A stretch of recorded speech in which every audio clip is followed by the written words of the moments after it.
最近各種 Ultra 旗艦炒得沸沸揚揚，但其中有一款的傳聞真的越看越像是2026年影像王者的候選人，它的主鏡頭甚至被爆料可能真的做到連續變焦啊！至於是不是真的那麼猛，等一下我們一一來拆解。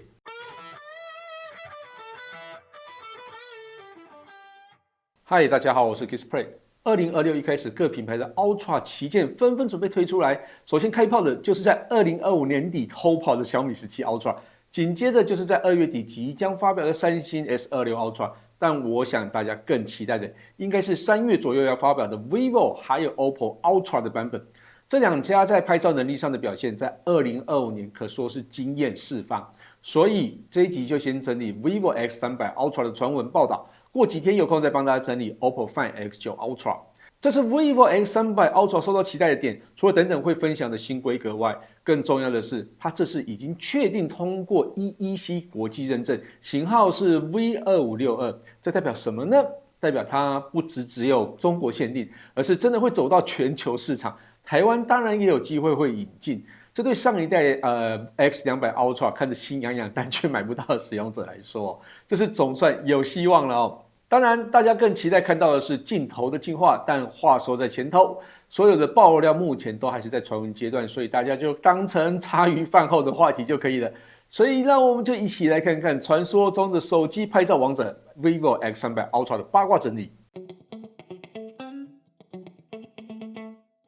說到外觀，好幾代沒有變化，大家第一個想到的應該是三星的 S 系列吧？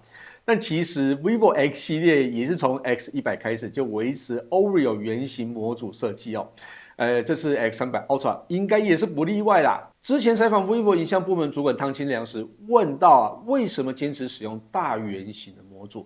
他說明其實 vivo 也有考慮過用不同的樣貌啊，像是方形啊、圓形啊、長條形都有。但以目前 X 系列的長焦規格來說，這個形狀的模組會是比較讓機身均衡的設計啊，也是比較經典的設計。所以我覺得 X 系列的經典外形應該還是會繼續延續下去哦。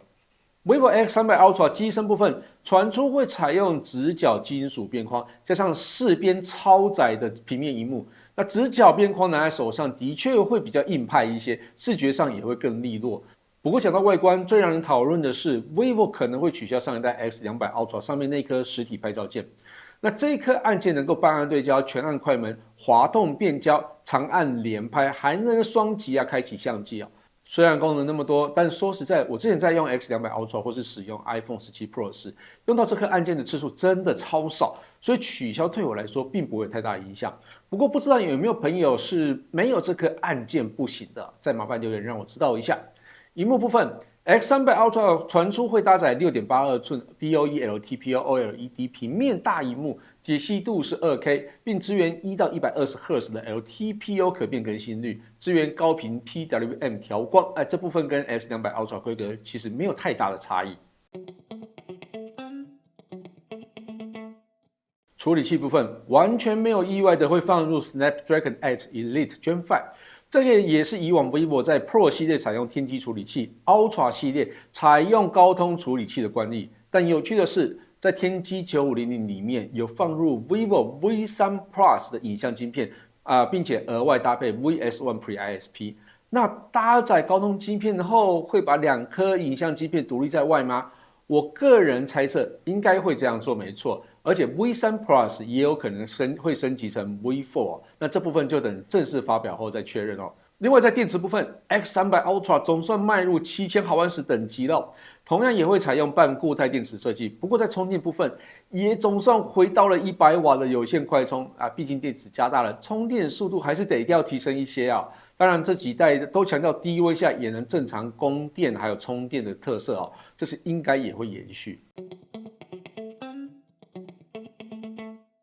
接着進入這一集的重點，也是 vivo 的靈魂所在——相機。X300 Ultra 的相機規格目前可以說是越爆越誇張。先說配置哦，同樣採用超廣角主鏡頭，還有潛望長焦3鏡頭設計。焦段部分跟 X200 Ultra 配置一樣，採用35mm 的主鏡頭設計哦。講到這裡，大家應該沒有什麼意外哈，感覺都是跟之前一樣。但接下來傳言真的讓我覺得超級期待。35mm 主鏡頭傳出將會採用 Sony 全新推出的2億像素 Sony LYT901 感光元件，而且這顆感光元件的尺寸高達 1.12寸，比起三星 ISOCELL 的 1.22寸的 HP1 或是 1.3寸的 HP2 都要來得大以外，也比原本用在 X300 Pro 主鏡頭的5000萬像素 1.28寸 LYT828 大不少。如果這個是真的，絕對會吸引非常多手機拍照愛好者搶購吧。其實這還不算什麼，以往主鏡頭到長焦鏡頭間總有焦段銜接的落差，也就是70到85mm 中間的表現呢，真的是乏善可陳啊。但這次聽說主鏡頭會加入35到85mm 連續光學變焦功能，也就是說這個區段間全部都是光學焦距。這跟小米17 Ultra 在長焦做到70到100mm 是完全不同的概念，一個是注重焦段的連續，一個是注重長焦。當然，這個傳言的可信度如何還不知道，但我認為如果是真的，也不算不合理哦。畢竟 vivo 在這幾年都做一些讓人覺得很驚呆的突破，況且 vivo 還有長焦增距鏡，所以要更遠就交給增距鏡就好了。所以中間的連續性對於 vivo 來講反而是更重要的。接下來就是超廣角鏡頭，既然是 Ultra 就不會用上 JN1 或是 JN5 吧。它與上一代相同，都是用上主鏡頭等級的 1.28寸 LYT828， 這也是目前最強的超廣角感光元件。而潛望長焦也沒有意外，繼續沿用 HPB 感光元件，焦距會設計在 85mm。另外在防手震部分呢，之前 X300 Pro 在長焦跟主鏡頭部分都已經做到了 CPA 5.5等級，我認為 X300 Ultra 應該會延續規格，不會變化。那以現在的爆料來說，我覺得2億像素感光元件搭配 LYT828 超廣角，應該不會有太大意外。這也是首度有手機把2顆2億像素感光元件放在上面的手機哦。但主鏡頭連續光學變焦部分到底會不會成真，就等發表會後再來看看哦。接着分享幾張之前 X200 Ultra 拍攝的照片給大家，大家看完之後應該就會知道我為什麼那麼期待 X300 Ultra 了。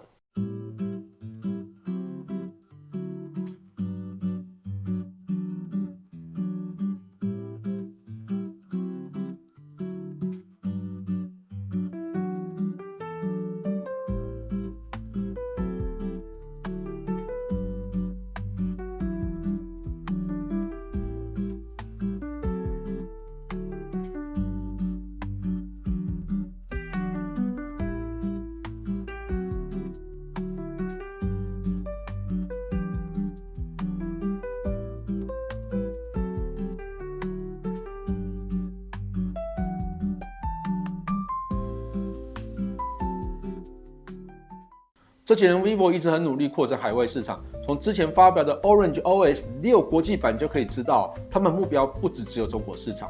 現在 Ultra 系列也首度要出海了，預計將會帶給智慧型手機市場更大的波瀾哦。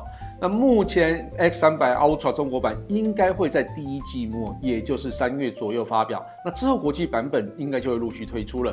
台灣沒有意外的話，應該還是會在第一波啦。如果真的要引進的話，所以可能會在4月發表。